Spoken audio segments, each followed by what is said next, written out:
Latest craze বাংলাদেশের যুব সমাজের একেবারে নয়নের মণি।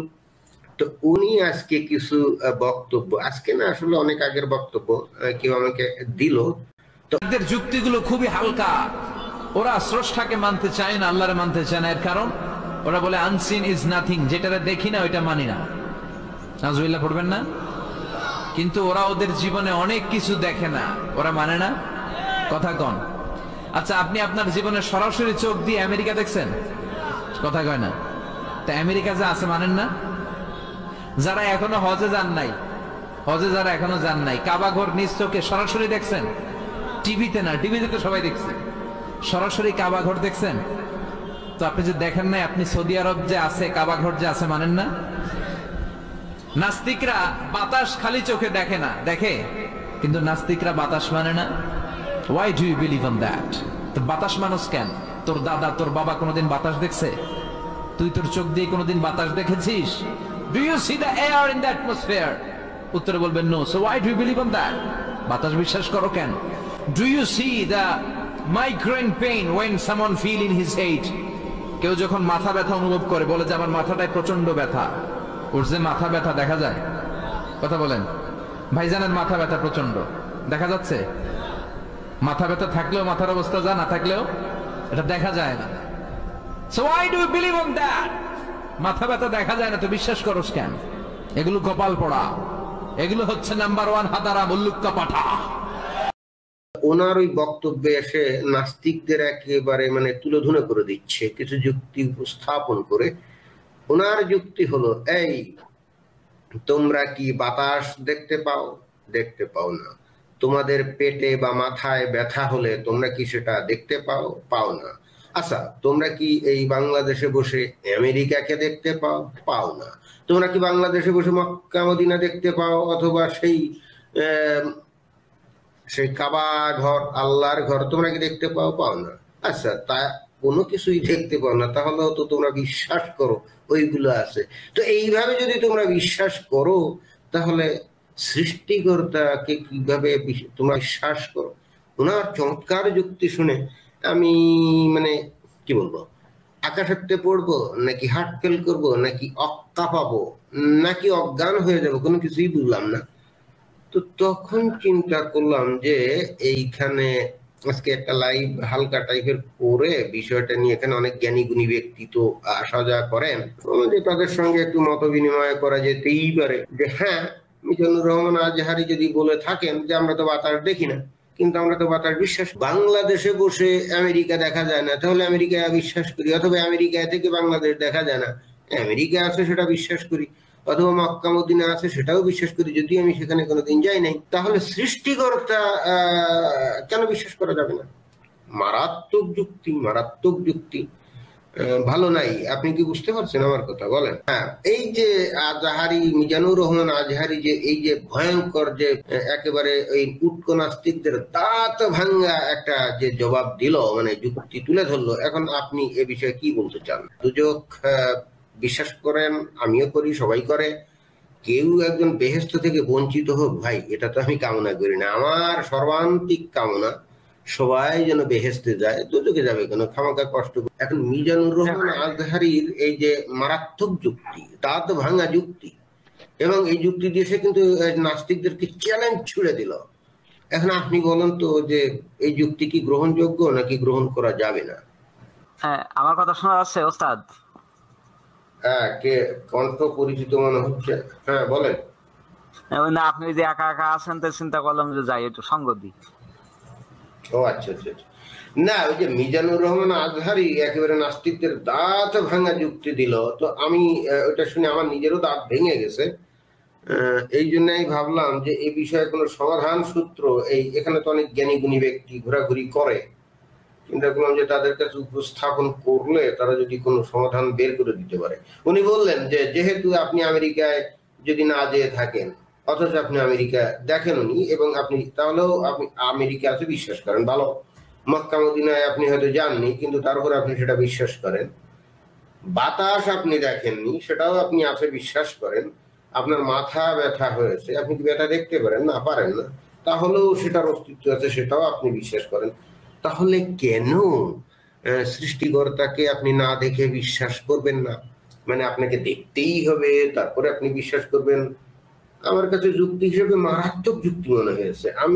মানে আমি জ্ঞান হারায় ফেলেছিলাম ওই যুক্তি শুনে, এবং ওই সেই আর্কিমিডিসের মতো ইউরেকা ইউরেকা অর্থাৎ পাইয়াছি বলিয়া আমি চিৎকার করার একটা পজিশন নিয়েছিলাম যে হ্যাঁ অবশেষে একটা যুক্তি পাওয়া গেল।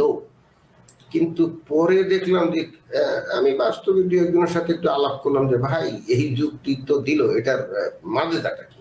তার মানে ধর এটা কোনো যুক্তি নাকি? আমি ওই ভিডিওটা দেখি নাই, কাজে আরে আপনার দেখার দরকার নেই তো, আমি বললাম উনি এই যুক্তি উনি দিয়েছেন যে আপনি যেহেতু মাথায় ব্যথা হলে আপনি তো ব্যথা দেখতে পারেন না, তাহলে তো তার আপনি স্বীকার করে নিচ্ছেন। আপনি আমেরিকায় যাননি, আমেরিকাকে স্বীকার করে নেন না, তারপরে মনে করেন যে আপনি মক্কা মদিনায় যাননি, তা আপনি স্বীকার করেন না। আপনার পেটে ব্যথা হচ্ছে, আপনি তো আর ব্যথা দেখেন না, আপনি এটা স্বীকার করেন না, তো তাহলে আপনি ঈশ্বরকে দেখেননি, সৃষ্টিকর্তাকে আল্লাহকে দেখেননি, কিন্তু আপনি বিশ্বাস করবেন না কেন? মানে বিষয়টা কি? না, বিশ্বাস করি। আর আরেকটা কথা হলো যে আমি যে কোরআন এবং হাদিসের মাধ্যমে যতটুকু জানতে পারি যে সেখানে আল্লাহ যে মানুষকে, যে আদমকে সৃষ্টি করছে, সে আল্লাহ নিজ অবয়বে সৃষ্টি করছে। তাইলে আমি সেখান থেকে আসলাম আদমের কাছে আইসা আদমের বিস্তারিত বিবরণটা যদি আমি জানি, তাইলে দেখতে পাই আমি আল্লাহর আকার কিন্তু আমি বুঝতে পারি। তো কাজে আল্লাহ যে একজন আছে এবং তার আকার আছে, এটা আমি বিশ্বাস করি। এবং আল্লাহ কথা শুনে, মানে আমরা যে কি বলি, আল্লাহর কাছে যে প্রার্থনা করি বা ডাকি, কোনো কিছু চাই, এগুলো আল্লাহ শুনে, না শুনলে তো চাইতাম না। তাইলে আল্লাহর কান আছে, এবং আমরা যে খারাপ কর্মগুলা করি, এই খারাপ কর্মগুলার জন্য আল্লাহ আমাদের উপর যে গজব নাজিল করেন, তাহলে এই খারাপ কর্মগুলা কিন্তু আল্লাহ দেখে। তাইলে আল্লাহর চক্ষু আছে। আর হাদিসের আলোকে যে বর্ণনা, সে বর্ণনায় আল্লাহ আরশে আজিমে সে বসা। তাহলে বসা হইলে সেখানে তো আল্লাহর একটা পাছা আছে, পাছা না থাকলে তো সে বসতে পারবে না। এবং আরেকটা হাদিসে পাই যে দোজখের আগুন যখন এই মানুষ এবং জিন এবং ইনসান দিতে দিতে দিতে দিতে যখন শেষ হয়ে যাবে, তখন এই দোজখ বলবে এই জিন আরো মানুষ দাও, আরো জিন দাও, মানে পাপিষ্ঠদেরকে আরো পাঠাও। তখন তারা দাউ দাউ করে আগুনগুলা জ্বলবে। তখন আল্লাহ নিজ পায়ে পা দিয়া সে দোজখের মানে যে আহাজারিকে সে মানে নিবাইবে। এতে করে তো মানে আল্লাহর একটা অস্তিত্ব পাই। এবং তাইলে এখানে অবিশ্বাস করার তো কিছু নাই, আল্লাহর তো আকার আছে। হ্যাঁ আলম ভাই, আপনি ঠিক বলেছেন। আল্লাহ ওস্তাদ, তাহলে ওই যে আপনি যে যুক্তিটা দিলেন, মানে খাড়া করলেন আর কি, আপনার ওই যে আজহারি হুজুরের, হ্যাঁ, তা ওই যুক্তিতে তো আমরা ঘোড়ার ডিমও বিশ্বাস করতে পারি নাকি ওস্তাদ?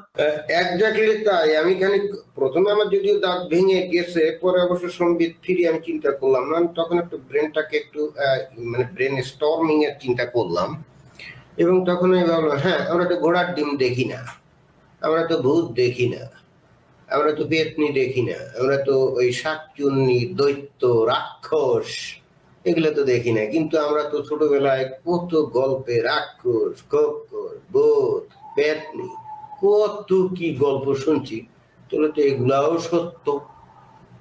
তাহলে তো এগুলাও সত্য, কারণ ওনার যুক্তি অনুযায়ী তো সেটা। এইগুলো যদি আমরা না মানি ওস্তাদ, তাহলে তো মনে করেন যে আমাদের ঈমান তো থাকবে না, তাই না? না, সেটাই, মানে ওনার যুক্তি অনুযায়ী তো বাকিগুলো তো তাহলে সত্য। ওই যে ভূত, পেতনি, রাক্ষস, খোকস, দৈত্য, দানব সবই তাহলে সবার অস্তিত্বই তাহলে প্রমাণিত। এখানে অপ্রমাণের তো কোনো সুযোগ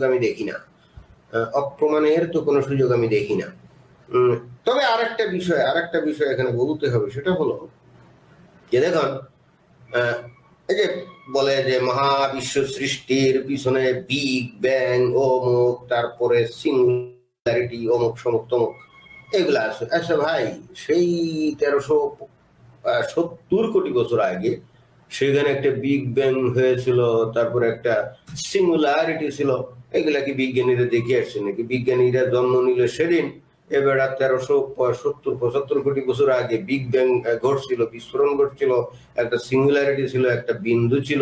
তো এটা আসলে তো আষাঢ়ি গল্পের মতো মনে হয়। তো এখন কিছু লোকজন যদি মানে এখানে কিছু নাস্তিক আছে, এরা যদি বিশ্বাস করে যে 2 দিন আগে বিজ্ঞানীরা জন্ম নিল এবং তাহলে ওই সেই 1370 কোটি বছর আগে যে বিজ্ঞান হয়েছিল কিছু লোক বললো আর অমনি সেটা বিশ্বাস করতে হবে, এটা তো কোনো যুক্তি নেই। বিচারের ভার আপনাদের উপরে থাকলো। ধন্যবাদ সবাইকে।